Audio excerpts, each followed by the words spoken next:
Alléluia, alléluia. Alléluia. Il dit, faisons l'homme à notre image. Le pluriel est utilisé là, n'est-ce pas? Faisons l'homme à notre image.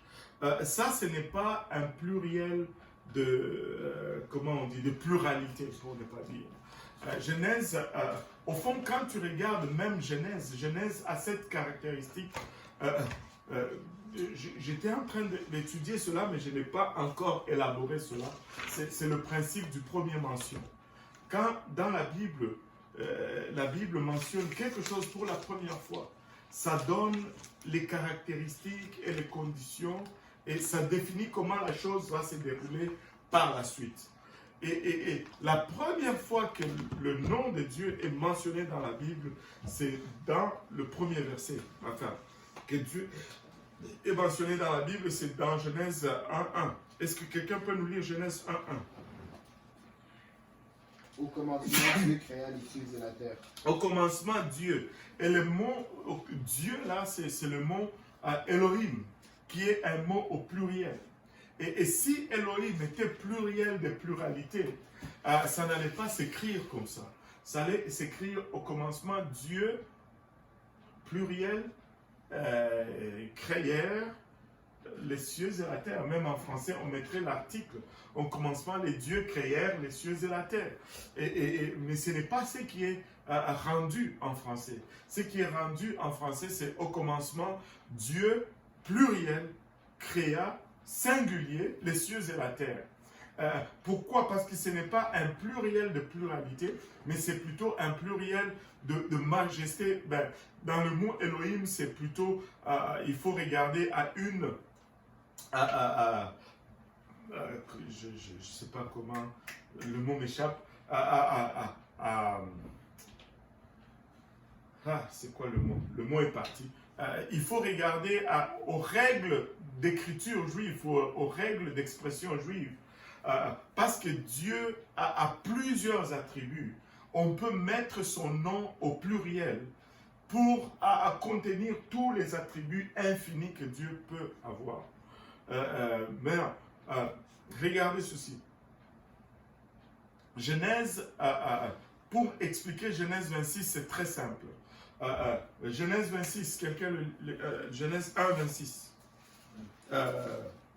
Oui, Genèse 1, 26. Puis Dieu dit, faisons l'homme à notre image, selon notre ressemblance, et qu'il domine sur les poissons de la mer, sur les oiseaux du ciel, sur les bétails, sur toute la terre, et sur tous les reptiles qui rampent sur la terre. Ok. Maintenant, il dit, créons l'homme à notre image, selon notre ressemblance, etc., etc., pluriel. Premièrement, la chose à ne pas faire, c'est juste... la chose à faire, c'est juste de réaliser que c'est pluriel. Mais ça ne nous dit pas combien ils sont. Parce que si on dit que c'est une pluriel de pluralité, ils peuvent être 100, ils peuvent être 2, il n'y a rien qui le définit là-dessus. Deuxième chose, c'est qu'il faut maintenant regarder comment c'est écrit. Ça dit, et Dieu dit 2 points. Ce qui est le caractère d'un discours direct, direct.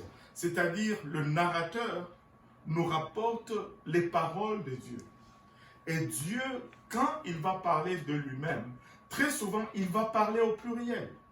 Et il dit, faisons l'homme à notre image. Et là, le verset qui suit, le verset 27, et si on peut lire le verset 27. Dieu créa l'homme à son image, il le créa à l'image de Dieu. Il créa l'homme et la femme. Et Dieu créa l'homme à son image. L'homme. On remarque tout de suite le verset 27 retombe au singulier. Pourquoi? Parce que le narrateur, le premier verset, le narrateur nous rapporte le discours de Dieu tel que Dieu l'a donné. Et le deuxième verset, le narrateur nous rapporte ce qu'il est en train d'observer. Il est en train d'observer un seul Dieu, un seul esprit en train de créer. Et voilà l'explication de Jean, plutôt de Genèse 1, 26. Et il n'y avait pas deux entités ou trois entités qui créaient. Il y avait un seul Dieu qui créait, un seul esprit. Et regardez, est-ce que vous pouvez regarder Genèse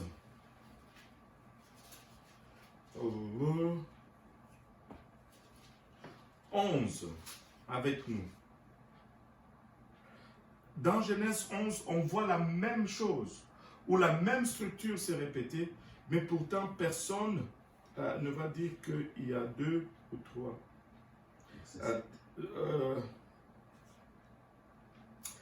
On va le lire à partir, d'abord, à partir du verset 5. Verset 5, Genèse, verset 5. L'Éternel descendit au singulier pour voir la ville et la tour que bâtissaient les fils des hommes. Et l'Éternel dit, voici, ils forment un seul peuple et ont tous une même langue, et c'est là qu'ils ont entrepris. Maintenant, rien ne les empêcherait de faire tout ce qu'ils auraient projeté. Remarquez ici, l'Éternel dit 2 points, discours direct. Alléluia. Et puis, allons, descendons, et là, confondons leur langue, afin qu'ils n'entendent plus la langue les uns des autres. Allons, descendons et confondons leur langue, afin qu'ils n'entendent plus la langue des uns des autres. Et le verset 8 revient encore au narrateur qui nous raconte, et puis, et l'Éternel les dispersa. Singulier. Ça retombe encore dans le singulier. Et l'Éternel les dispersa de là. Loin de là sur la face de toute la terre. Le même principe ici est élaboré. Et voilà, c'est la même chose. C'est le même principe qui est donné. Donc Dieu parle au pluriel, pas comme un pluriel de majesté, plutôt pas comme un pluriel de multiplicité ou quantitative, mais c'est plutôt un pluriel de majesté, un pluriel de respect. Et voilà, ce n'est pas plusieurs, mais c'est